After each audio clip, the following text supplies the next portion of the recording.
The first thing we need to talk about is building melodies around samples. So the sample pack I'm using will be linked in the description box, and it's right here. It's called Wicked Holiday, and it's dope.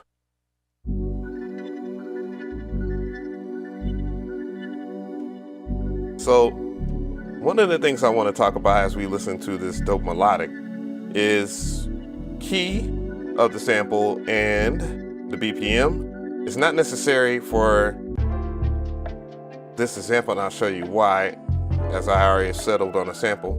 So I like this sample here. I already pulled it up, so I'm just going to go ahead and replace it just for the video. And then I'm just going to press Shift and mute, and it'll bring up the sample right here.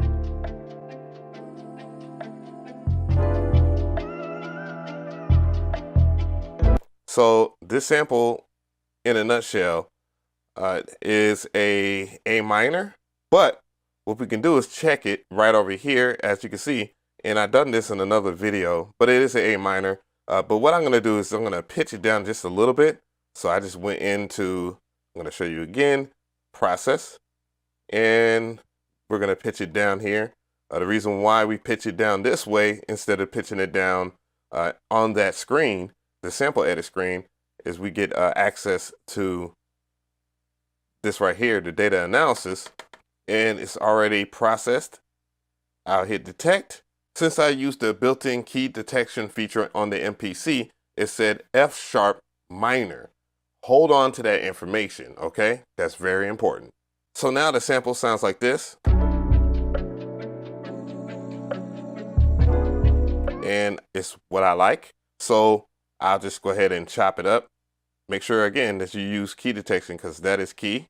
And I'll just spare you the details as I've talked about sampling in another video that is linked in the description box.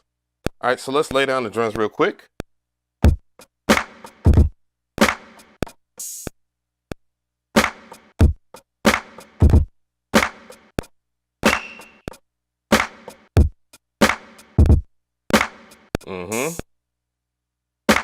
That's intentional. And now let's go ahead and lay out the sample.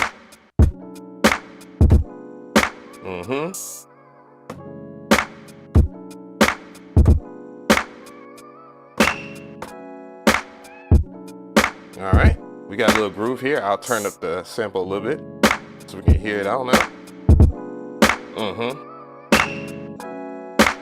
So now that we established a nice little groove using that sample, how do we take it to the melodic part? It's actually a simple process, especially if you're building around a sample altogether in whatever genre that you want to, perform in. And just hit menu, hold menu, go to program edit, and then we're going to hit the samples tab.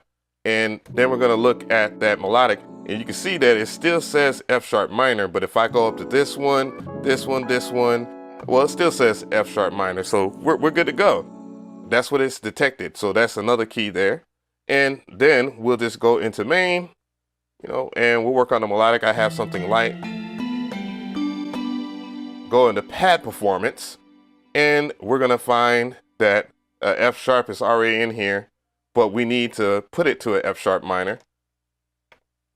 And let's do that, F sharp minor. But you can lock in the keys that you want to play.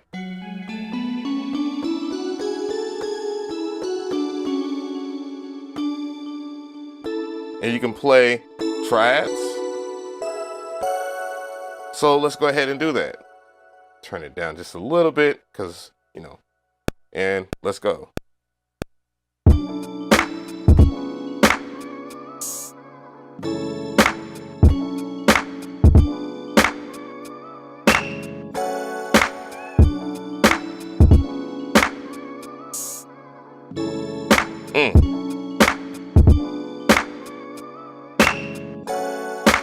Keep in mind, you can transpose. I think that's one of the main things that people ask me, when working with this, because people are also about ghost notes, but pad performance is better than ghost notes.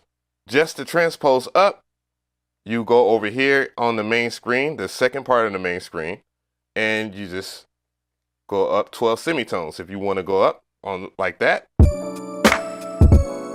and then just mix,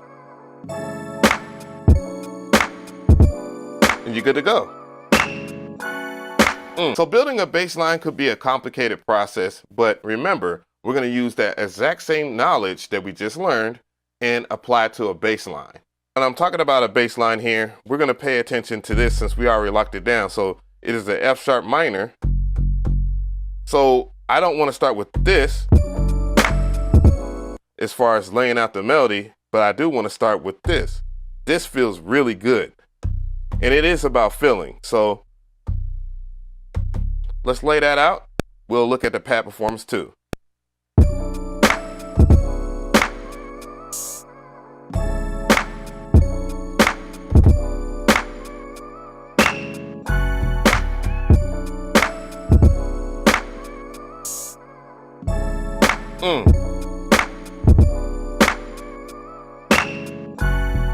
And simple as that, you have a bass line. And don't forget, you can select more sounds to get the vibe right.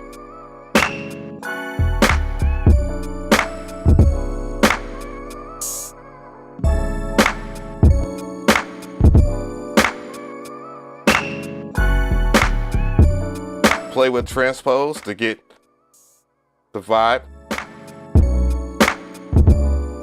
and then visit other stuff. See? Simple as that.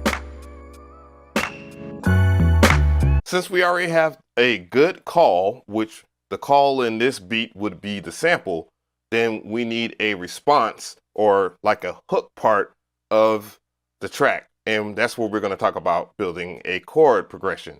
Remember that we're working with something that is a nice light track. So I picked out some strings using Hype Synth here. I'll just show you that. So we're using Hype Synth again. And I have this.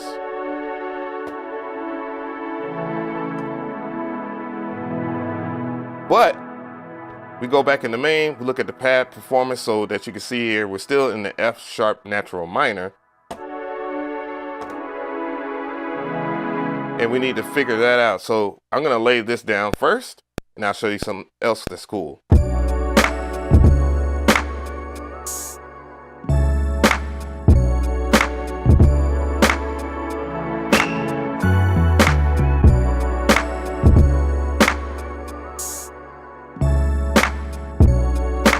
Let's mix it a little bit.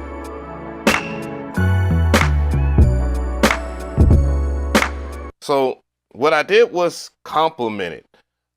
You know, you don't want to overdo it with your chords or any other melodics with that sample. Keep it as simple as possible. What I'm going to do is just go into pad performance here, and I want to show you another trick to make it even easier.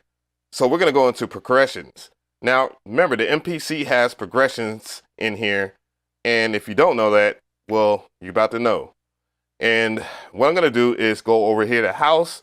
I can go to other different ones, but we're going to look and see that, you know, if these chords will work.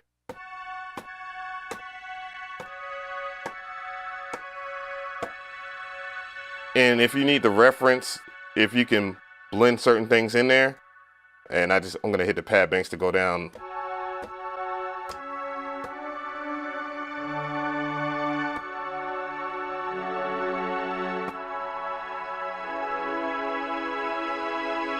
All right, so I figured that out. I hit stop just to stop the tone there.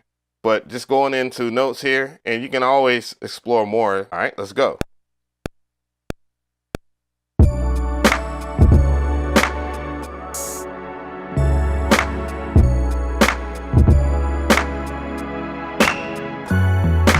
And remember, take your time so you can explore other chord progressions that might work with that piece. So what if sampling isn't your thing and you don't want to build up a sample into something like I just did?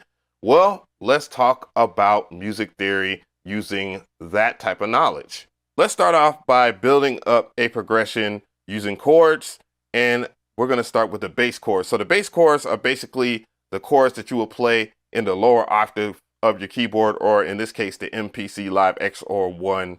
And they sound like this. This is the ones I'm going to use. and we'll go in the pad form. You see that it's in a D, but I'm playing G minor ninth, E flat minor ninth, and then D minor ninth. And we can just go on from there. But we're gonna play simple chords. So let's press record, play start, and we're in 68 BPM.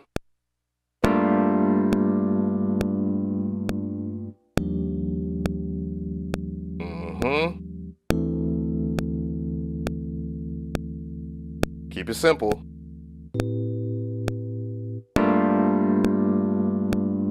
Even though I didn't. And we're gonna listen back to it.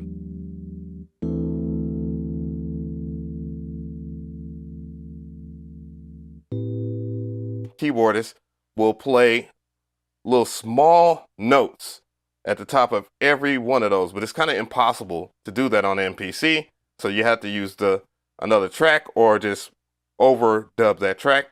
We're gonna go into note mode, and it's in a D natural minor, but we're gonna switch it to a G because we start off with a G. I'll go ahead and lay out some keys on top of that.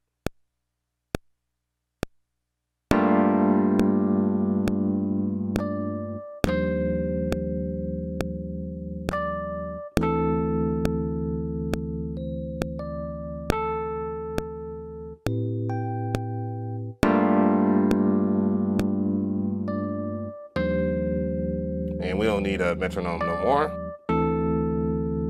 And now it sounds a little bit more natural to what it is. So it's not bad, but it still feels kind of unnatural. And a great way to combat that is by turning off timing correct. So trust your gut instinct, your natural flow. Take your time, and we're gonna do that again, and you'll see a difference. So let's hit timing correct, and it will turn it off there if you do a double tap. And you can turn it off like naturally this way by hitting timing correct once and turn it off. And let's go ahead and record. If you're using the same track and overdubbing it, you should use overdub. And if you mess up, hit undo, okay? So let's do it.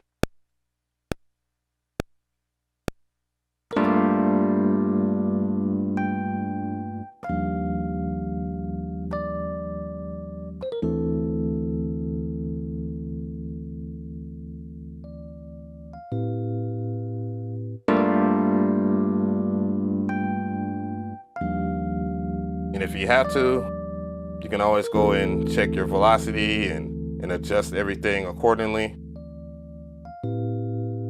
Last but not least, if you're building up stuff and you can hear that those chords are a bit stiff, like those bass chords, this is what you need to do. You can humanize them by hitting the pencil sign here on the middle part of the main screen. So hit the pencil sign, and we're gonna go into humanize. But hey, I know you guys want to see something cool, and that's why I saved it for this part of the video.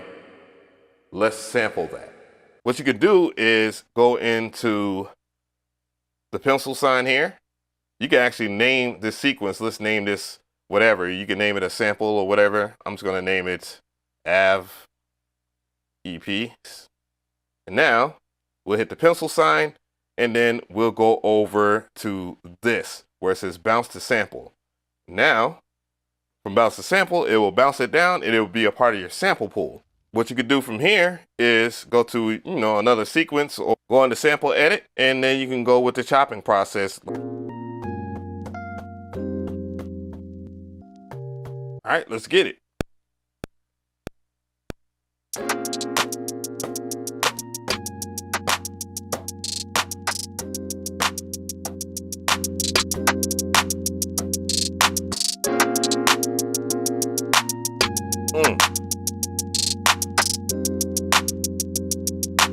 Mm-hmm.